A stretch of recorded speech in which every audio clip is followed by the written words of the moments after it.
as long as Sanjay's in the room, we're good to go. Yeah. Take care. Superman. All right, for those of you who don't know, I'm going to introduce Matthew Roberts. Matthew and I have probably been working together for 15 years. Matthew's a brilliant healthcare attorney located in Columbia, South Carolina. I like that. Columbia, South Carolina. But Matthew, please give us a little bit of history about yourself and kind of introduce yourself. Thanks, Randy. I'm a healthcare lawyer with Maynard Nexsen, and we're a 600-plus law firm that has offices from California to New York, Florida, Texas, and everywhere in between. And we started working with Ray about 15 years ago when he called me and said, I want to talk to you about this integration model I have, this idea of an integration model with rheumatologists. And it was at the South Carolina Rheumatology Association summer meeting. We got back in a group and talked about this concept, and then Articularis came out of it. And Ray's always had a strong vision and a strong interest in independent physician practice being successful. Fast forward to where we are now, a lot's changed. I think that the independent physician model is still very viable, but it's different, and it's under a lot more attack from different market sources. So we'll talk a little bit about what those options mean for you. I've enjoyed listening to some of the presentation this last day or so. Awesome. So, Brent and Brian, what is no longer sustainable about independent practice today in your mind? I mean, so I guess the issue is just looking at the revenue streams being eroded, like we've talked about, time and time again, margins on infusion, and that's the big issue where you need more power. I think for us, as I've said, the sustainability on E&Ms is, and some of the other reimbursement we get from insurance providers is good. The encroachment of more and more Medicare people and the lack of reimbursement there is a problem, and then the Medicaid reimbursement. So I think sometimes you feel like you're asking more and more of the commercial people to pay up to cover that 15 to 20% actual inflation adjusted loss that you're seeing in Medicare in the past 8 or 10 years or even more. Realistic cuts, they say it's like 21% in terms of inflation and loss of revenue. And I'm not saying that's not fair, but it isn't. But there's only so much they're going to do. So I think that, as you said, aggregation and aggregation of ideas where you can become more efficient, and aggregation of bodies and numbers where you can get higher rebates and potentially better pricing, but really realistically, as you've said about 100 times, higher rebates where you go from 5% for Symphony Hour to 17%, and that's real money that you can use to create a revenue stream to build something sustainable. Yep.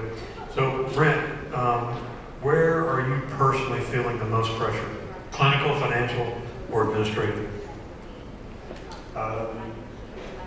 Financial. Yeah. I think it all overlaps. All of those overlap. Fortunately, clinical should have to. Right. All of the reasons we talked about. I think the administrative part, the challenge for a small practice is the complexity of running a practice.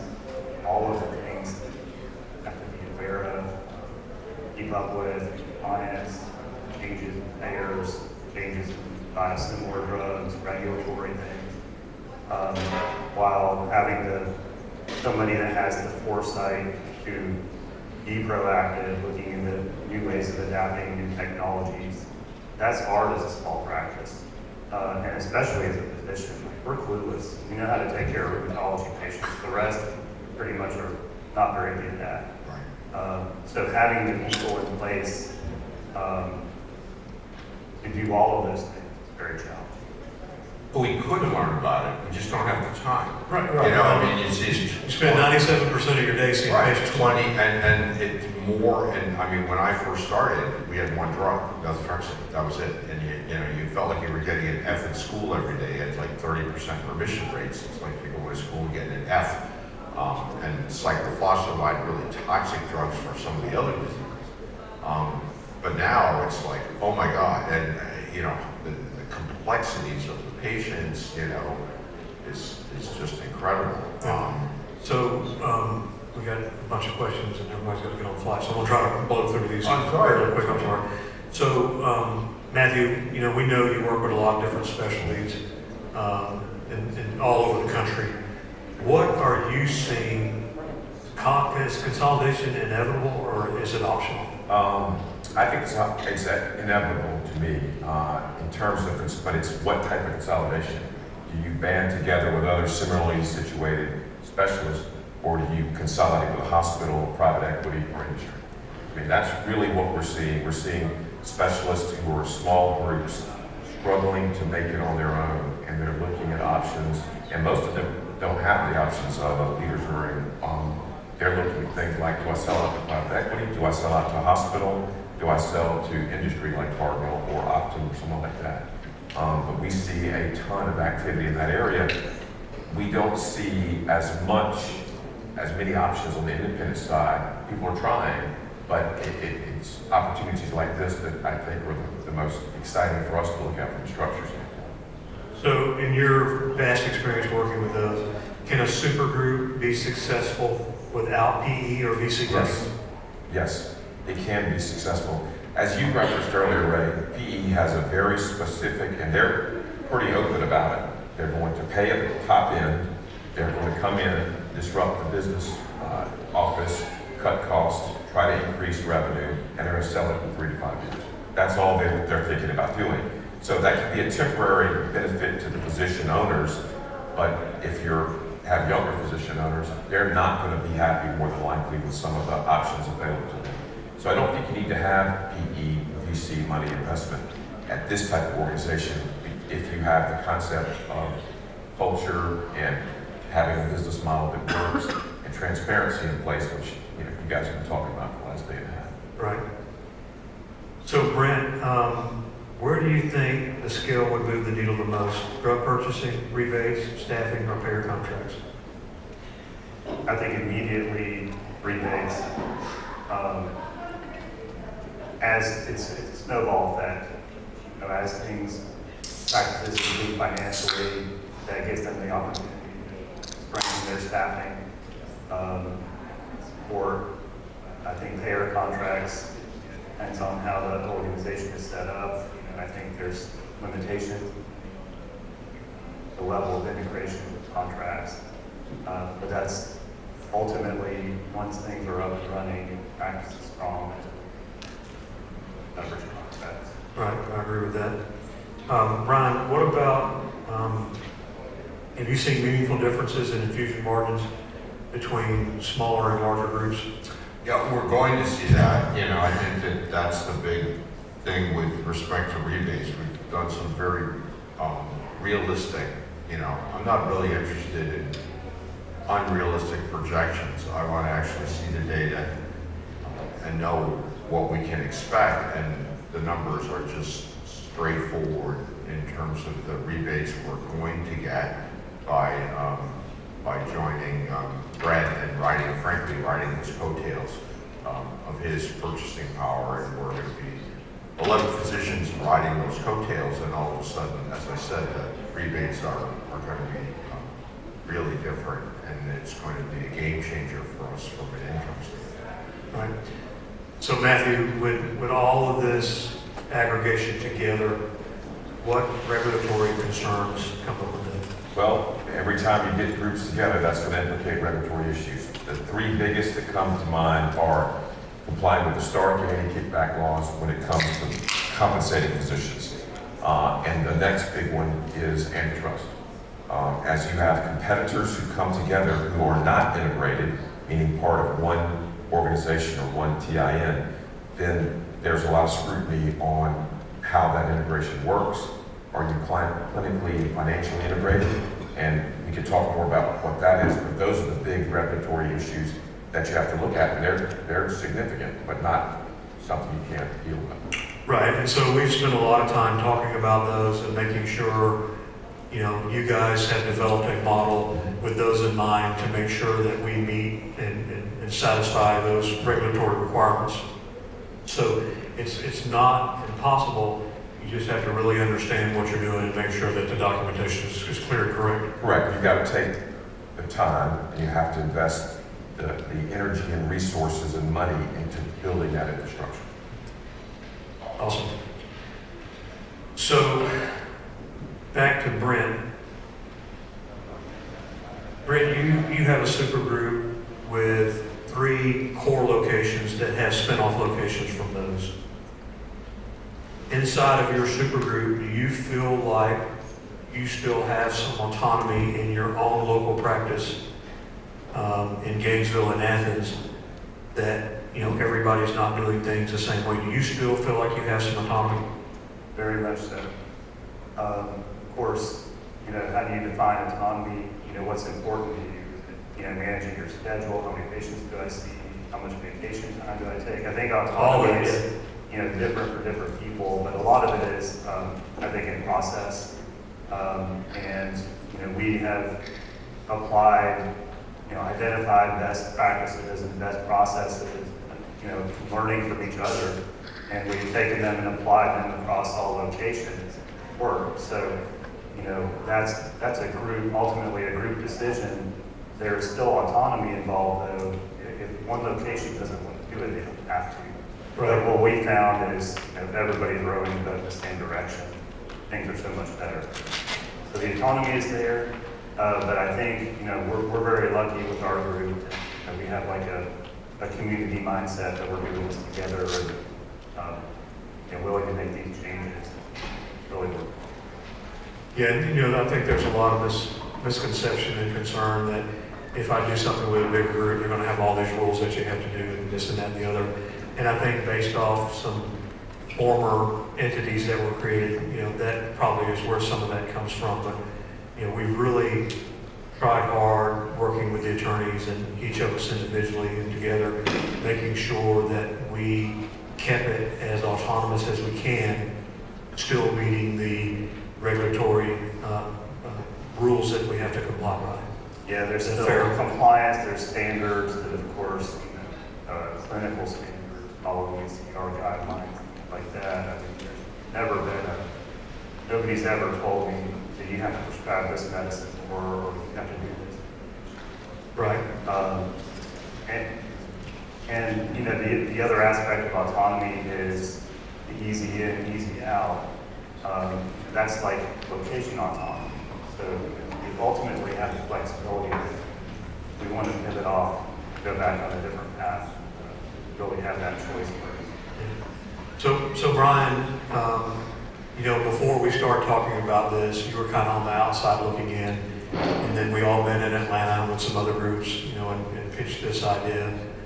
Now that you've been involved, you've seen the MSO, you've met with the attorneys and all that, are your views differently than what you thought initially? And then, Yeah, I always knew that, you know, in my mind that being bigger was going to be better. I didn't have any doubts about that, and I certainly didn't have any doubts about your skill set.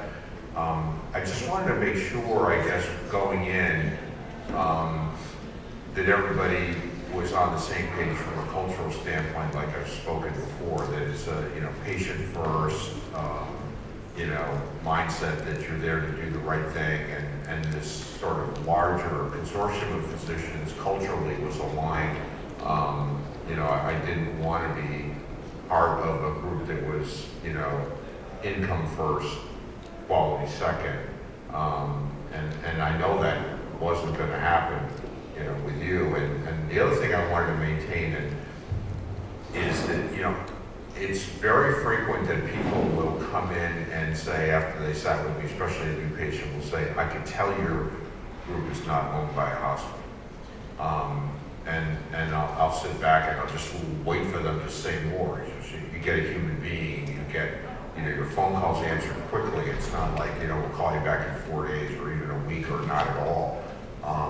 That sort of quality of the, patient, being first. And that's the culture I wanted to be part of. And then the income comes second from, scale, size, negotiating power, running a business. It's always about the patient, but, you can't forget about the fact that you are running a business. Right. So with that in mind, Matthew, we've talked a lot about building a structure that would give offices some local autonomy. Can you elaborate on that? And there are two structures we're talking about, just so everyone can remember. We're talking about the single entity, the TIN, the tax identification number. So that's one practice, whether you become an owner in that practice, or the MSO model, where you contract with the MSO to receive services, and you can pick and choose what those services are. Obviously, with the MSO model, you are contracting on what you are getting from them, and you still have control over what you do in your office at your location. And how much you want to ask for their help is dependent on the contract. The TIN model is a little more complicated. In order to comply with the Stark law, we have to meet the definition of group practice, which requires the entity to have a unified central business. And so there's a balance between, we want there to be connectivity between the controlling entities board, or this TIN's board, and then offices or locations or different divisions, if you will. So we balance that, but there will always be some level of autonomy at that local level, frankly, as much as we can give in order to still meet that unified business. But that's not something we've seen as being insurmountable, because most of the new participants in the TIN would want that centralized management on some levels based on billing, collecting, etc. Right. And I'm glad you brought it up that way, because I think of it the same way. There's some centralized management, but there's probably more local management from the day-to-day side. Right. Yeah. The centralized is more business, regulatory, rules, things like that. Contracts, and there may be specific contracts for locations, but that's how I would see it done. Awesome. So, Brent, if we had the 7 additional practices we're talking to now, if we brought them in all at one time, in your mind, what do you think would break first? Break into, What would break that we didn't plan on? Do you see anything breaking? I don't.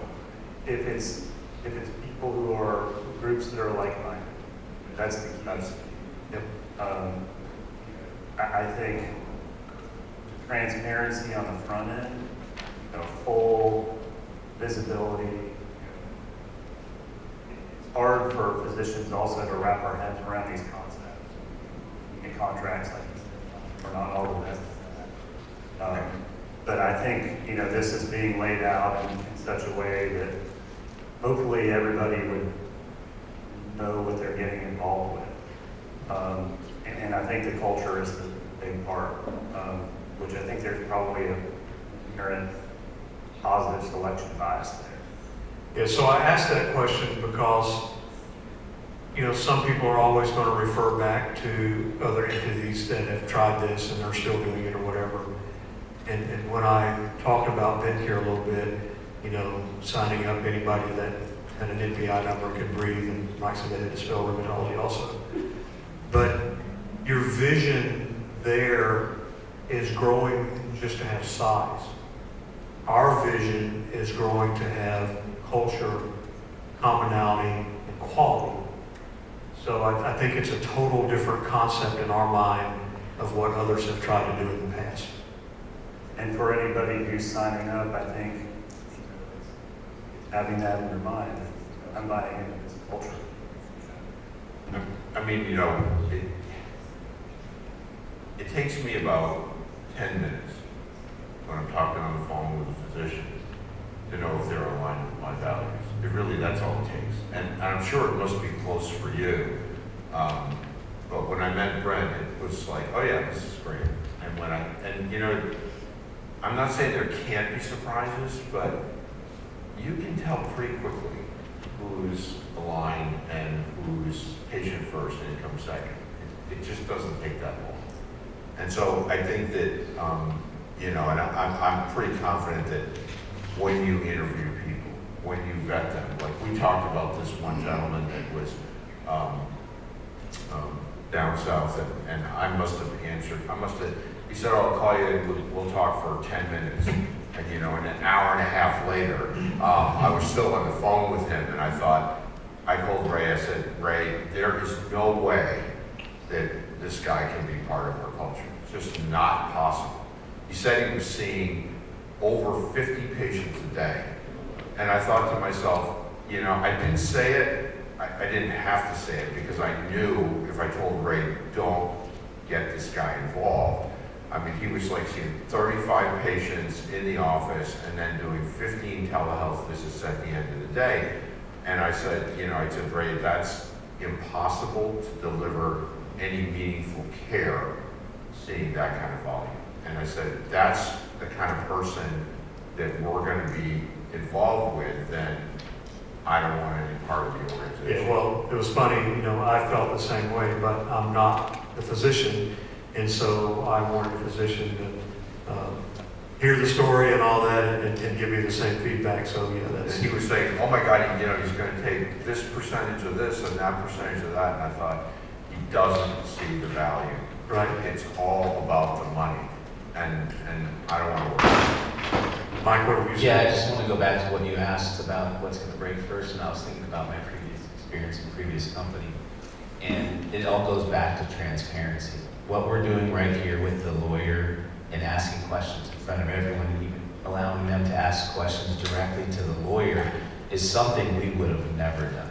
And it all came from the leadership at BenCare. You know, the lawyer said this, or this is because of legal reasons or compliance. Was that true or not? We didn't know. And come to find out, a lot of the stuff. Evidently it was. Right. So it all goes back to transparency, and as long as we're transparent in the beginning, they know exactly what they're getting involved in, and they can make this on their own. Reagan said it, the Russians trust but verify. Yeah. I mean, you know, it's really what it's about. So Matthew, once we have a substantial size, you know, we're going to have some governance structure. You know, everybody can't be the boss. Right. You know, when you have multiple locations, what kind of governance structure do you see that would work for a group like this? Yeah, there are a lot of options. Keeping in mind, we have to have that centralized, unified business, but you can do things to have certain decisions can be made at the local level, which probably should be hiring, firing, those kinds of things. And then you can have representation at the TIN board level. You can have that. That's a good idea from a government standpoint to get people a seat at the table. But they're going to get all the information. Having a culture, and you don't hear lawyers talk much about culture, but more and more, as I've done this now for 30 years, if I see two groups trying to get together or multiple groups trying to get together, I always mention culture. Not that there needs to be a culture test, but you do need to know who you are getting in business with and what their goals are and their values, because if they're not the same, there will be trouble, guaranteed. So I think making people get comfortable, making sure that people are comfortable with certain level of control at the local level, certain level of control at the central level, but transparency throughout and some representation opportunities, probably a good governance model would work. So also, Matthew, when you put a super group together like this, what are the biggest legal risks? Yeah, so the big risk, you've got to get Star K kickback. That's not negotiable. You have to make sure you're paying the physicians within the group in accordance with the applicable laws from Star and any kickback. Otherwise, you have all these potential false claims. It can bust up the group. That's not good for anybody. So that's very somewhat rigid, but there are ways to do that. We've done that before with super groups, so it's not impossible. But that's something you got to put some time, energy, and money into. Antitrust is also, the bigger you get, the more antitrust becomes an issue. You mentioned clinical and financial integration. That's very important. The government has been talking about clinical and financial integration since the early 90s. And in 1993, and in 1996, they issued some safety zones, guidelines on what's clinical integration, what's financial integration. And we put together a lot of structures based on those guidelines. 2 years ago, or almost 3 years ago, they pulled those guidelines and didn't replace it with anything. So we are somewhat guessing what clinical integration and financial integration means to DOJ, Department of Justice, and the Federal Trade Commission. There is some case law on it, but that's still important. But the antitrust enforcers have been pretty active in healthcare, no matter whether it's a Democrat or Republican. So there hasn't been a big drop off from Trump 1 to Biden to Trump 2. And now they've not been super successful. They've tried to challenge some mergers and they've lost. They've tried to challenge some consolidations and they've lost. But that's something that we want to keep in mind and always have an attitude that we're in this for the patient outcomes, and we're not in it to get the highest rates possible. And when you hear people talk about the highest rates possible, that's going to attract antitrust inquiry.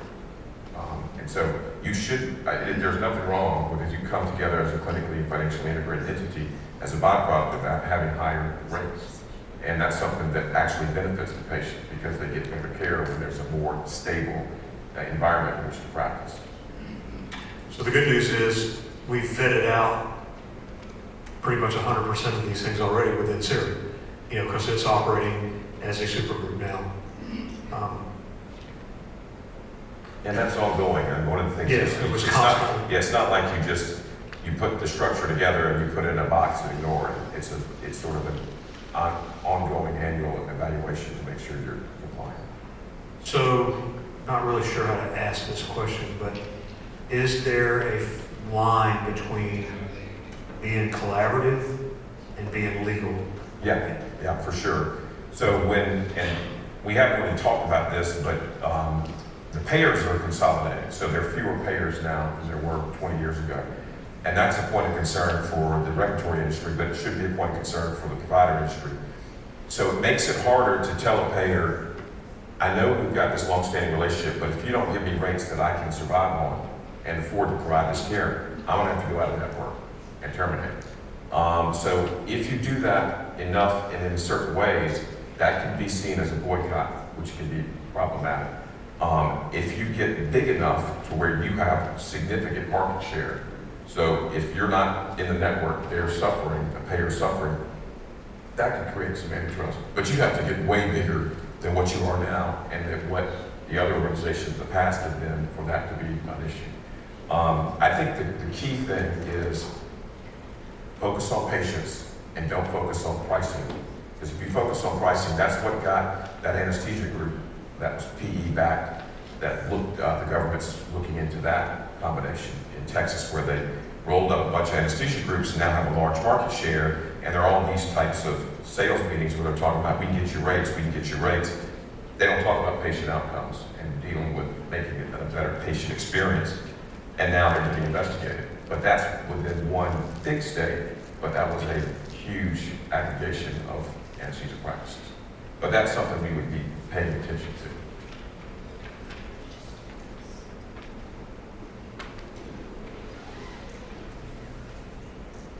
And I would say that if that became an issue, you would have been very successful to get to that point. So I won't say that's a good problem to have, but Yeah, what you also have to realize for the audience, we're such a small segment. When Matthew talks about getting big, we could say every rheumatologist in the country was part of this group, and we still wouldn't be big as some of the oncology groups, So we're just so small. And the other thing is value-based care, which has been mentioned during this meeting. Being bigger allows you to participate in value-based care in a much more meaningful way, and the government loves that. The payers love that. And having that platform where you, as you did in South Carolina, with Blue Cross of South Carolina, when you negotiated those clinical pathways proactively. If you create a group that's big enough to do that with a national payer across multiple states, that's going to be impactful. And that's not as risky because the payer and the regulatory scheme actually like that direction you'd be headed in. And for value, yes. So you and I talked a little bit this morning about compensation with Institute on infusion, and then like bringing pharmacy into that and some drugs coming clear back.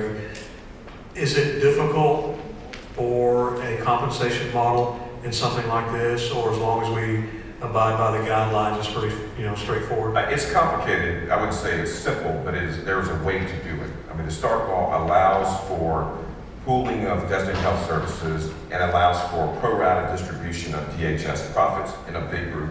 You have to have at least 5 physicians to do it in this PODS scenario, and it allows, the START law allows for physicians to be paid for personally performed services and personal productivity. What you have to be careful of is if you're paying for pooling of DHS or stuff that's not DHS, you want to make sure you're compliant and you have a system in place where your PODs are specifically in compliance with the START office-based or in-office ancillary services-based and group practice exceptions. So it's not super hard, but it's very detail-oriented. And the Incident 2 rules, you've got to make sure, are you relying on the right supervision in this location with the right type of provider? Those are important because if you don't have the supervision that's necessary and you bill it, then it's going to be clawed back and it's going to be a problem. Yeah, and these are things that we vet out in all of our offices. This is common things that we've done for a long time. I just wanted y'all to hear it from the attorney's mouth. All right, to the rheumatologist. So, in your mind, should infusion be considered a shared enterprise, or is it an eat what you kill Incident 2 model? Well, go ahead. We've always done bill model. That's been our mindset. That's part of your whole kind of mantra of our private practice colleges. I don't know if y'all have ever done anything differently. Ours is slightly different. One of my partners 20 years ago said, the things like, payer mix, and I hate to say this, but the weight of the patient and the dose that you're giving. So we basically looked at it as, rear ends in the seat, chair time. And allotting expenses a little bit like Brent does in terms of, okay, Rituxan expense because of the time it takes to infuse should be a little bit higher. So, it's rear ends in the seat. So we look at, the total profits, and then if I have, 15 rear ends in the seat and somebody has 10 rear ends in the seat, I get the 15, he or she gets 10, and the nursing sort of allotment of costs is adjusted based on that as well. So it is an eat what you kill model. It's You made it a just- little more neutral based on the dose. Yeah, you took drug margin out, you payer, Right. It was just for the value of the service period. Exactly. Yeah, so I bring that up because there's different ways to do it. There's different ways to skin the cat. I remember when we first started with you guys had this elaborate way to figure out, and so we changed it to something just a little more simplistic because it was easier for everybody to get their head wrapped around. Right. But, I'm a big believer in the eat what you kill model because it incentivizes the people that work hard, do more, and then it doesn't cause hard feelings in the practice if everybody's getting paid the same thing, and then you have your producers and all that. So, But the one thing about our eat what you kill model throughout the 34 years I've been there, there's never, ever been a fight about money in our group, not once. It aligns with Incident 2. Well, the changes we've made more recently is on the expense side. I think it's fair based on utilization. Where we have like a weighted formula based on which drug. Right. That's how the expense side is allocated. But even different locations within our super group do it differently, the expense allocation sheet. So I'm not going to ask this question because it asks about, utilizing AI and how that would affect us. I think we've talked enough about that. But I think we need to ask Matthew, are there any legal concerns, about us using AI? Yeah, AI is going to be something we have to watch. I think the use of AI will impact the standard of care for the clinicians. Use of AI will impact the processing of claims, both on the prior authorization side for providers, but also on the appeal or the denial or approval on the payers. So I think AI is a reality. You need to embrace it, but you also, as a part of your compliance infrastructure, need to be watching trends that develop, that impact how it can hurt you, how it can help you. But ultimately, I think AI could be a physician's very good friend if used properly. So my next question was to talk about, payer dynamics and, would this change payer dynamics? And I think we've talked about that enough. But Matthew, have larger groups that are doing what we're doing had success with negotiating payer contracts? They have, and as long as you take that additional market power and use it judiciously, you can be very successful. Everything doesn't have to be a zero-sum game. Sometimes the payers engage in that way, and I think there's a style, there's a science and art to negotiating with payers. It takes experience, but it also takes data. And the bigger you are, the more data you have to be able to show this is our cost, this is our quality, and this is why we should get the best rates in the market. So my final question here is actually one for us to ask, and I forgot I had it on here. What do you guys, each of you, and we'll start with Matthew, what will rheumatology look like in 5 or 10 years? If practices don't evolve? I shudder to think what it might look like if there's not an evolution of independent practices, because it would be pretty sad to see rheumatologists working for hospitals who, by the way, don't really want to employ rheumatologists. I mean, that's the sort of the ugly little secret. Hospitals really don't want to employ any physician in today's world because it's the largest expense item on their books. But they have no other way to control the referral network. And they have this incessant need to control. So hospital employment, PE employment, that'll be temporary. And then the one that scares me the most is industry, where you have this vertically integrated GPOs, payers, PBMs, pharmacies, all employing physicians of all ills. So that's what scares me the most, is you have something like that. So that doesn't sound like it's good for physicians, good for patients, good for anybody, except for people who run those large conglomerates. Yeah, and I've had this conversation negotiating with payers in the past. I was negotiating with Blue Cross and Blue Shield one time, and I said, look, we just want a sustainable rate, and if you guys don't pay this, they're going to be sold out to the hospital like oncology was 10 years ago. And, if they're all employed by hospitals, you're paying more for infusion, more for everything else. And the Blue Cross executive told me that, yes, we made a major mistake when we did that, and we're not going to do that again.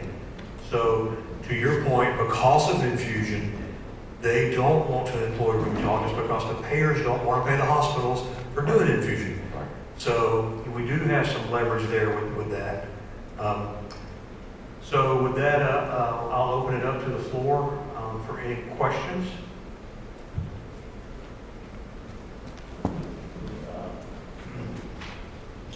With aggregating rebates, who is it that sets the regulatory requirements for that? So what I would think would happen, I think it's at the MSO level, they'll be talking with the drug companies who are going to have some say in what the rebates are, and they'll be looking at antitrust and anti-kickback process, regulatory compliance, in order to determine, all right, what's the process for that rebate allotment. So on the provider side, we'll need to make sure we are operating when we offer these rebates to the appropriate anti-kickback safe harbor, which there's a GPA safe harbor, and there's a rebate discount safe harbor. So what are the consequences of, what are the potential risks of that kind of, I guess, of violating those regulations that are set forth by the drug manufacturer? Yeah, well, there are a couple of risks. If one, the drug companies aren't going to give you the rebates if you're not meeting with their internal requirements, which are regulatory driven. So there are really a couple of lines of compliance. The drug companies aren't going to give you the rebates, number one, if you don't comply. If you do comply, the drug company's organizational infrastructure for complying with those anti-kickbacks is wrong, then the drug company and you could be potentially in trouble. But really, it's a drug company problem because they're the ones paying it. But the way we do it is we look at it from this entity's perspective, and then the drug company looks at it from their perspective, and we try to align those, and if both are in agreement, then there won't be an issue. So Christian, what we didn't want to do was to give a client a document and say, this is the attestation form, sign it, without really explaining. So as you know, and as Matthew knows, I've been working with two of the ones that we need. I wanted exact language from them that needs to be in our MSO that meets those guidelines. And so Chandler, one of Matthew's associates, has been working on that contract with me, and we should have that language. So we'll get that language from the drug company, and then we'll do the regulatory analysis to make sure that we think it meets with that safe harbor.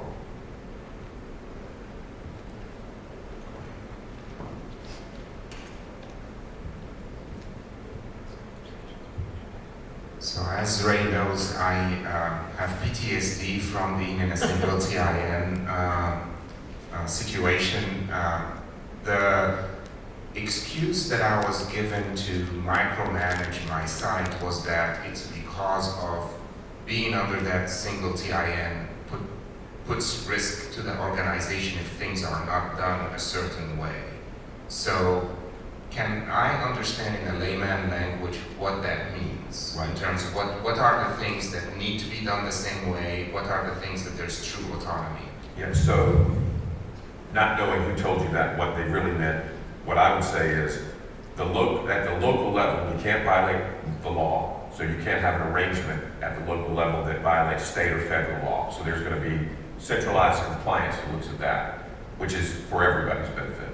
And you can't do anything that is, and I shouldn't say can't, if you're clinically integrated, you want people to be generally operating along the same clinical pathways. And there won't be anything crazy, I don't think. The ACR, we adopt the ACR guidelines. That's easy. And you use peer informing each other how they do things, and that kind of thing. So sometimes when you're in value-based care arrangements, if a provider is very much an outlier, that can cost the organization money. And so sometimes that will be a sit down that says, hey, I noticed you're doing this. We're all supposed to be doing that. Can you modify? Here's why. In terms of financial, if you want to be financially integrated, there is some risk element to everybody that has a little skin in the game when you're financially integrated. But I would think it would be those three areas if you're trying to maintain clinical integration, if you're trying to maintain financial integration and ongoing compliance. Now, could someone, other organizations might be more aggressive than that? Possibly, but that's not what we're envisioning and talking about. So the day-to-day management of the office, hiring and firing staff, if you're in compliance with the HR rules, if you're doing everything by the book, but actually you have a different way of running the office than the practice next door that happens to be in the same TIN, is that something that would violate any regulations? That would violate a regulation. Back to the STAR compliance where it says in order to be a group practice to qualify for that and to qualify for the other exceptions, you have to have a unified central business. Now, we've taken that pretty broadly and saying that's doing billing, collecting, overall HR, managed care contracting, marketing, other things like that, leaving local practices having some local autonomy. The devil will then be in the details, and what I would encourage is for us to come to an agreement in advance on what those details are, so no one is surprised. So if you have questions like, can I do this? Now, I'll leave it to the clinicians and to Ray to address this potential for one practice that's located here practicing very differently than a practice that's located here. How are those synthesized? So here's where your question and your issue is. You have the regulatory rules we have to abide by, and then you have the rules of the organization you have to abide by. Now, it depends on what the organization's rules are.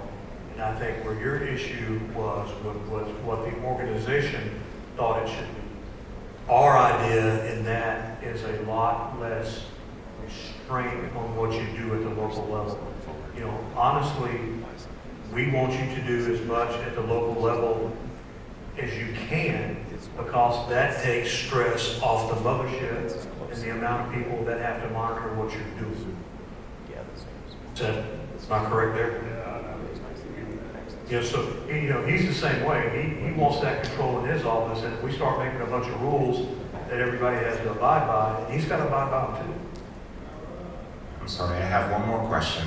So if you are in the MSO model, you're making an agreement with the leaders room or with the supergroup. Can you explain how that works for an MSO type agreement if it is not single TI? No, I can't. And Matthew, step on me when I'm misspeak.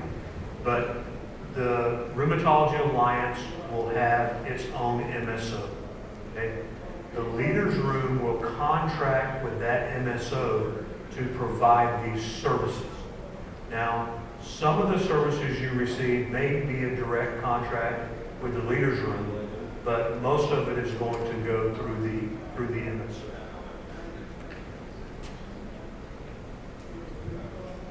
That way, the group doesn't have to have an MSO, and then, who's going to run the MSO? We've already got that down cold. Then, are all the owners going to own the MSO, or is it going to be just a selection of people, and then the people start making money off the MSO? We just wanted to keep everything clean and simplified.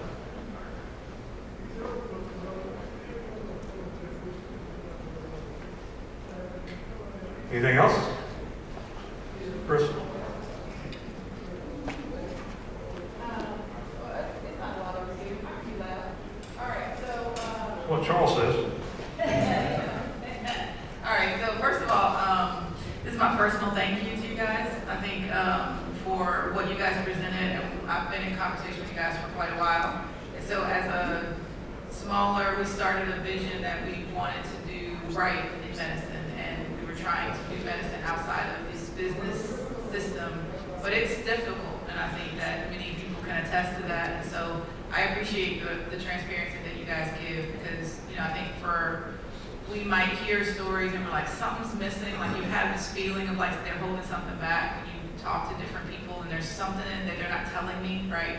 So even just the fact of the transparency you gave this weekend, like, is such a breath of fresh air, so thank you for that.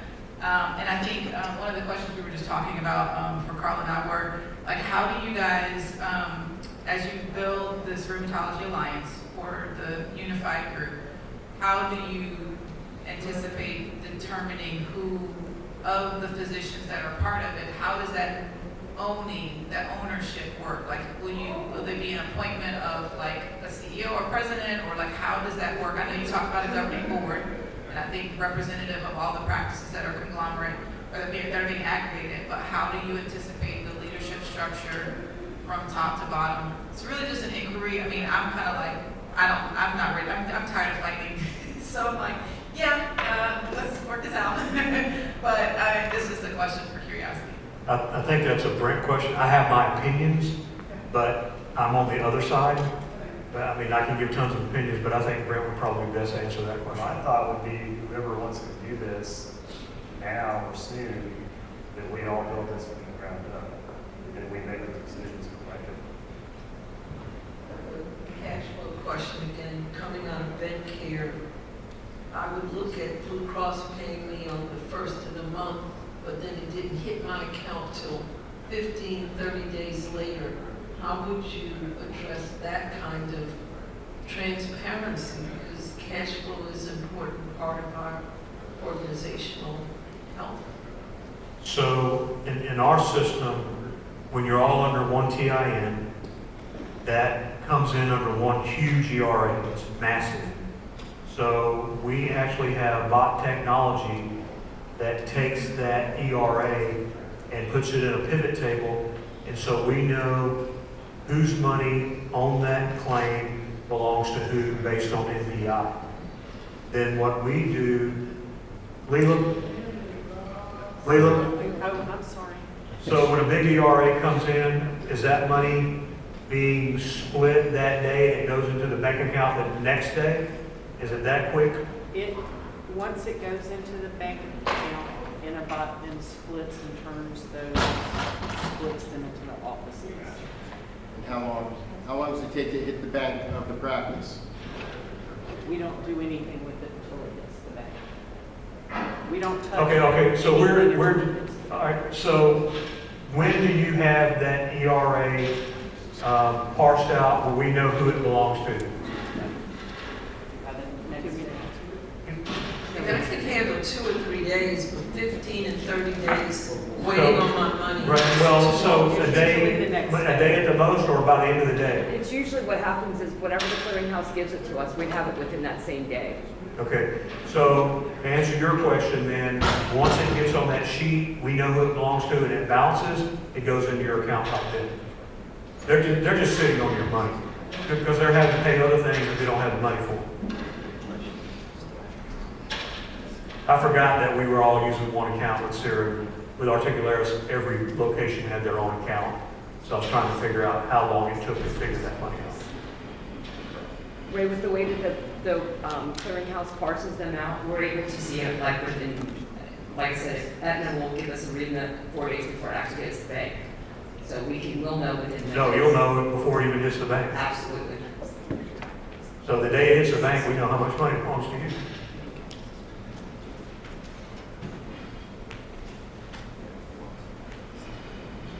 Anything else?